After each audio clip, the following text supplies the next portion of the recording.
जय जगन्नाथ स्टूडेंट्स स्वागत करुछि रश्मि ट्यूटोरियल को। तो आपण माने एठी नोटिस करि पारुथिबे मेंशन अछि उत्कर्ष स्मॉल फाइनेंस बैंक माने उत्कर्ष स्मॉल फाइनेंस बैंक रे वैकेंसी आसीछि जोथिरे कि फ्रेशर पिला माने अप्लाई करि परिबे।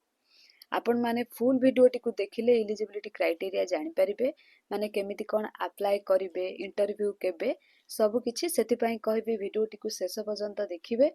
ता सहित आपण माने जदि एई पीडीएफ टी पाइबा पई चाहुचंती पीडीएफ तो नुहे एटा गोटे जेपीजी फाइल माने आजिका न्यूज पेपर रे पब्लिश हेछि संवाद पेपर रे आपण माने देखि परिबे।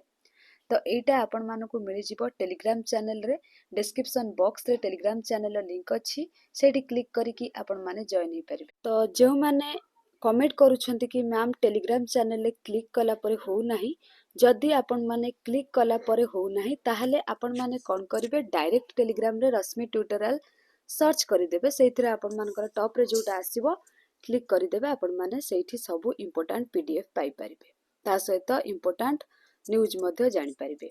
आउ इंस्टाग्राम रे मते फॉलो करि परिबे मो सहित डायरेक्ट कथा हबा पई। तो चलंतु एबे हमें उत्कर्ष स्मॉल फाइनेंस बैंक रो जॉब विषय रे डिस्कशन करिबा। तो जो माने भी एबे जॉब तो जो माने जॉब चाहूतिले कि आमे ग्रेजुएशन कंप्लीट परे प्राइवेट जॉब चाहूचु किछि भी पिला +2 पास परे भी जॉब खोजुतिले तो सेमानक पई खुशीर खबर। तो चलंतु देखिबा कोन मेंशन अछि एठी देखंतु we are hiring walk in interview for micro banking profiles माने आपण मानकर कोनोसी लॉन्ग फॉर्म फिलअप करिया को पड़िबो नाही गोटे भी चार्जेस पड़िबो नाही आपण मानकर कोथरे वैकेंसी आसीछि। तो फर्स्ट आपण मानकर ट्रेनिंग क्रेडिट ऑफिसर जोटा कि आपणकर मैक्सिमम एज रही 32 वर्ष माने 18 रु 32 वर्ष आपन को हेतिबो क्वालिफिकेशन 10th +2 पिला माने अप्लाई करि परिबे एक्सपीरियंस किछि दरकार नाही फ्रेशर पिला माने एथिरे अप्लाई करि परिबे। अप्लाई तो नुहे डायरेक्ट इंटरव्यू दबा को जाई परिबे मु लोकेशन आगो को कहि देबी। तापर क्रेडिट ऑफिसर कथा जति कहिबा सेथिरे मध्ये आपणकर 32 वर्ष मैक्सिमम एज रहउची क्वालिफिकेशन 10 +2 किंतु एथिरे आपणकर 1 ईयर एक्सपीरियंस मागुची माइक्रो फाइनेंस रे आपणकर गोटे वर्ष एक्सपीरियंस थिबा दरकार। नेक्स्ट आपण मानकर जति कहिबा ब्रांच मैनेजर रे आपणकर मैक्सिमम एज 34 वर्ष हेतुवा दरकार क्वालिफिकेशन आपणकर ग्रेजुएट हेतुवा दरकार आउ मिनिमम 3 इयर्स एक्सपीरियंस थिबो माइक्रो फाइनेंस रे हैला। तापरे ब्रांच ऑपरेशंस मैनेजर जोटा कि मैक्सिमम एज आपणकर 32 वर्ष क्वालिफिकेशन आपणकर ग्रेजुएट आउ minimum 2 years in micro finance आपणकर 2 वर्ष एक्सपीरियंस थिबो कोथिरे माइक्रो फाइनेंस रे हैला। फ्रेशर पिला माने आपण माने ट्रेनिंग क्रेडिट ऑफिसर को अप्लाई करि परिबे।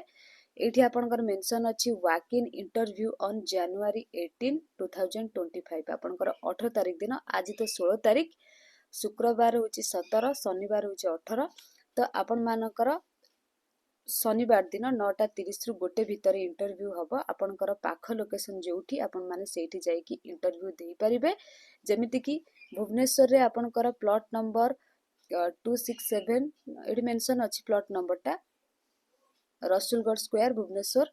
नेक्स्ट पूरी डिस्ट्रिक्ट रे आपण मानकर नयागढ़ रे भी सबु डिस्ट्रिक्ट रो तो देई नाही किछि किछि देइछि जोठी आपणकर पाख आपण माने सेठी जाई कि इंटरव्यू देई परिबे। नयागढ़ रो देइछि देन छत्रपुर रो देइछि आपण मानकर तापर आपणकर चौदार देइछि बारीपदा देइछि एटा त मु टेलीग्राम रे शेयर कर देबी आपण माने डिटेल्स देखि परिबे। ता सहित आपणकर बलांगीर रे देइछि नेक्स्ट आपण मानकर भवानीपटना देइछि कलाहांडी पिला माने सेठी भी जाई कि इंटरव्यू देई परिबे। ता सहित उमरकट आपण मानकर पाख लोकेशन जोठी आपण माने सेठी जाई कि इंटरव्यू देबे जो टाइम कहली 18 तारिख दिन 9:30 आपनकर इंटरव्यू अछि ता पूर्व आपण माने पहुंची जिवे।